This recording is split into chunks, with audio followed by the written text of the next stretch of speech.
So the next topic that we are going to start is virtualization is cloud computing. Okay, this is part of Unit 4 of Cloud Computing for Business. Code is QMBIT03. So these are some of the references that you may refer further. Okay, first is your textbook and another is your reference book, and others are blogs that you may access for further study. Okay, so in summary, if you talk about the virtualization, these are the major types of virtualization that existed. Okay, first is hardware. So hardware में है there are full, means full में भी आप देखिए तो bare metal or hosted, and partial and para. Similarly, in network virtualization, there are internal network virtualization as well as external network virtualization. Okay, in storage, there are block virtualization and there are file virtualization. In memory virtualization, there are application level integration and operating system level integration. In software virtualization, there are operating system level, application level, and service level virtualization. Similarly, in data, there is a database virtualization. And in desktop, there are virtual desktop infrastructure and hosted virtual desktop. So these are some of the classifications of various popular virtualization types. Okay, so we will discuss it further by taking it one by one. Okay, so first we will discuss about the hardware virtualization. Okay, so what is hardware virtualization? Is it clearly visible to you all? Means this font of written material. You are able to read it properly? Yes, sir. Okay. Yes, sir. Okay. Okay, so it is most common type of virtualization. It provides advantages like optimum hardware utilization and application uptime.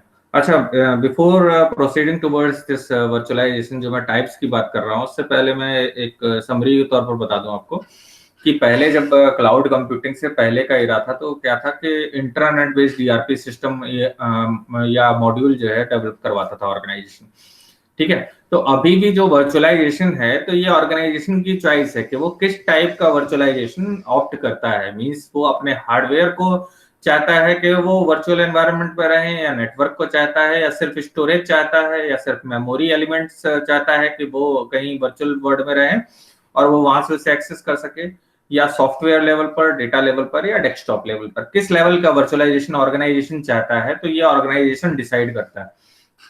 ठीक है, और cloud service provider जो है वो जिस type का भी virtualisation की रिक्वायरमेंट होती है ऑर्गेनाइजेशन की, उस टाइप का वर्चुअलाइजेशन उस वेंडर या उस क्लाइंट को प्रोवाइड कराते हैं. ठीक है, तो it is most common type of virtualization and it provides advantages like optimum hardware utilization and application uptime. Okay, and the basic idea is to combine many small physical servers into one large physical server, so the processor can be used more effectively, and the operating system that is running on the physical server gets converted into a well-defined operating system that runs on the virtual machines.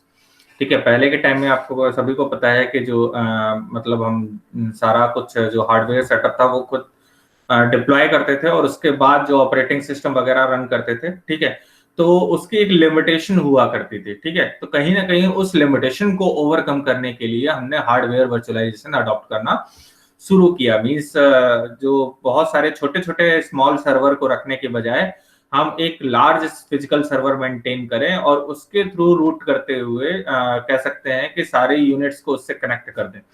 ठीक है, तो that is known as the hardware virtualization, जो कि कह सकते हैं कि सबसे ज्यादा इस्तेमाल किए जाने वाला वर्चुअलाइजेशन टाइप ये है. ठीक है, तो आजकल बहुत सारी कंपनीज हैं जो कि इंट्रानेट ईआरपी से शिफ्ट होकर के internet based web enabled ERP module apply कर पा रही हैं, तो just because of this hardware virtualization. Okay, कि जो उनका कह सकते हैं जो स्मॉल फिजिकल सर्वर, जैसे मैकडोनल्ड है तो मैकडोनल्ड के बहुत सारे आउटलेट्स हैं. ठीक है, और अगर वो सारे मतलब स्मॉल फिजिकल सर्वर अपना खुद का मेंटेन करें अलग अलग, तो उसके मुकाबले वो बेटर है कि अब आजकल किसका इस्तेमाल करते हैं, वो लार्ज फिजिकल सर्वर का. ठीक है, उनका सर्वर कहीं रिमोटली एग्जिस्ट करता है और वहां से वो सर्विसेज अवेल करते हैं. तो that is the hardware virtualization basically. Okay, so most of the organizations are working like this in the field of hardware virtualization. So hardware virtualization is evolving very quickly and it is gaining popularity in server platforms. The basic logic behind hardware virtualization is to integrate many small services into a large physical server so that it can use more effectively and providing the service efficiently. And here the operating system which runs the physical server convert into the operating system which work inside the virtual machine. जो मैंने hypervisor आपको बताया थे virtual machine, ठीक है, तो उनका इस्तेमाल करके ये कह सकते हैं वर्चुअलाइजेशन प्रोवाइड करते हैं. So the operating system which is working on the machine consists of its own processor, memory and various other components. ठीक है. So next is the hardware virtualization subdivided into the following categories. There are three types of hardware virtualization there.